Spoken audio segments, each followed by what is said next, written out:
আজি ৰাষ্ট্ৰীয় ক্ৰীড়া দিৱস। হকীৰ যাদুকৰ মেজৰ ধ্যান চান্দৰ আজি জন্মদিন। 1936 চনৰ কথা।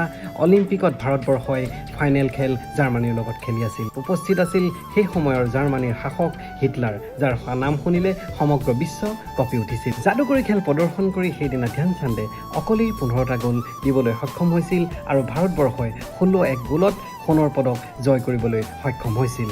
খেলৰ অন্তত হিটলাৰৰ নিৰ্দেশত ধ্যান চান্দৰ হকীৰ ষ্টিকডাল ভাঙি পৰীক্ষা কৰা হৈছিল, কিজানিবা তাত চুম্বক আছে।